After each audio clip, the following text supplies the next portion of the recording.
This is Optimal Living Daily, episode 66. I was not a minimalist until I was, by Joshua Fields Millburn of Minimalists.com.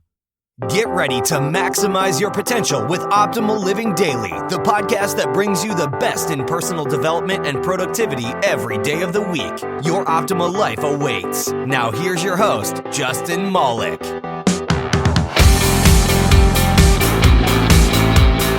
Hello and welcome to Optimal Living Daily. I'm Justin Malik, coming to you with another episode of Minimalist Monday, and again from Joshua Fields Millburn. Is it just me, or does Joshua write 90% of the posts on the Minimalists? Stop slacking off, Ryan. Just messing. Today's post is a sort of inspirational minimalist post that I think you'll get a lot of value from. And, I got an email from a listener, Kaylee, a while back, who mentioned that she listens to each episode twice.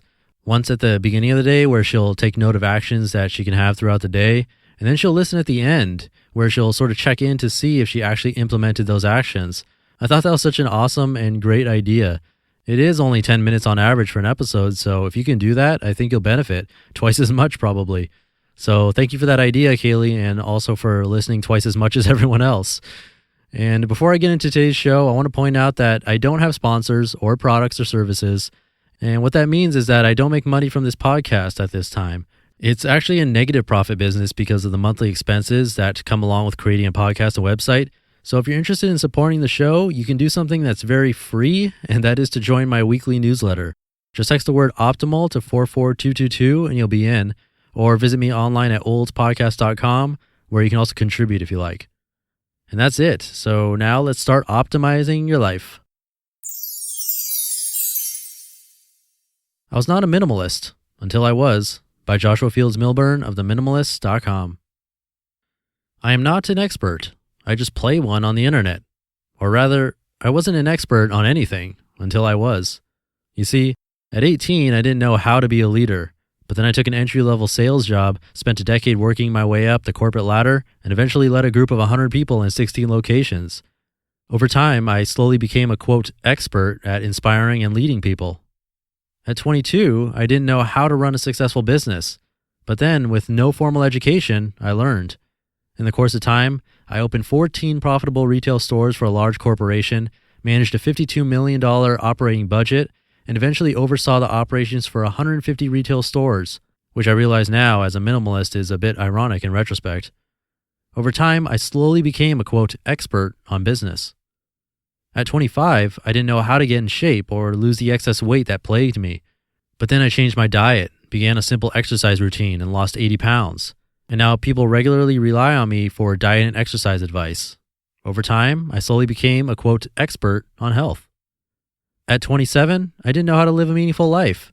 But then I confronted my discontent, spent 2 years paying off immense personal debt, and started looking for happiness in life's more important areas: health, relationships, growth, and contribution, not material possessions. Over time, I slowly became a, quote, expert on intentional living. At 28, I didn't know how to be a minimalist. My 3-bedroom home was filled with trinkets to prove it. But then I started questioning my stuff, removing one by one the unnecessary things from my life, eventually jettisoning 90% of my material possessions, replacing them with worthwhile experiences. Over time, I slowly became a, quote, expert on minimalism. At 29, I didn't know what a blog was, seriously, but then I needed an outlet to share my experiences with other people. So I asked my best friend Ryan if he'd be willing to build a website and share his experiences and my experiences with the world. He said yes, so we created the Minimalists, started publishing essays, which we later realized were called blog posts, and grew our readership to millions of people in 190 countries. Over time, we slowly became, quote, experts on blogging. Approaching age 30, I didn't think it was possible to leave my corporate job to pursue my dream of writing fiction. But then I discovered it was. I'd already simplified my life, paid off my debt, changed my spending habits, and radically reduced my cost of living. So I sold my house, paid off my car, eliminated nearly all my bills, and moved into a tiny $500 per month minimalist apartment. And then I quit. Now people frequently ask me how they too can stop living the lie and start living their dream. Over time, I slowly became a, quote, expert on leaving the corporate world in the pursuit of dreams. At 30, I wasn't a published author. I had a stack of rejection letters from agents and publishers to prove it.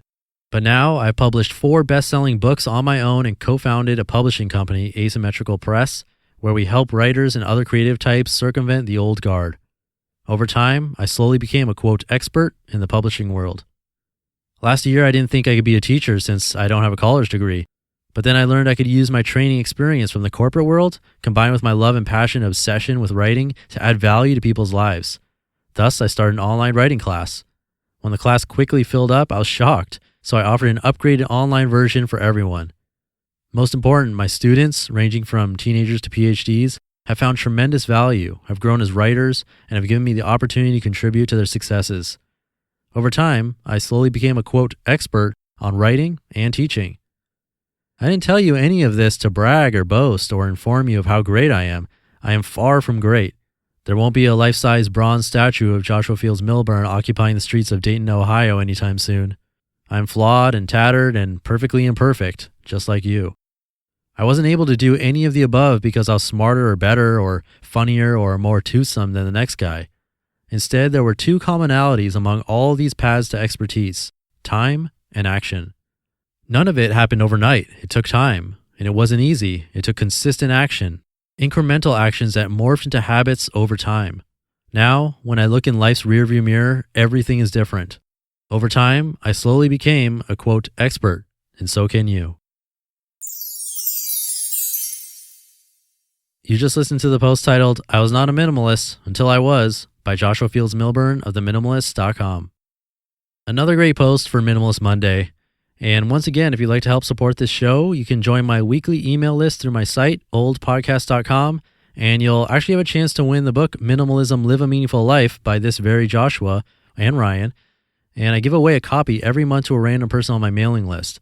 So you can sign up there at oldpodcast.com or just text OPTIMAL to 44222 and you'll be entered to win automatically every month. Plus you get a bunch of free stuff from me, so there really isn't a downside. All right, that is episode 66, quickly approaching that 100 mark. Tomorrow I'll have a post from you from Steve Pavlina about conquering our fears. So I'll see you there tomorrow, where your optimal life awaits. You've been listening to Optimal Living Daily. Be sure to hit the subscribe button to stay up to date on each new episode and head to oldpodcast.com. That's OLDpodcast.com for a free gift as well as more actionable tips and resources to help you maximize your potential. Thanks for joining us, and remember, your optimal life awaits.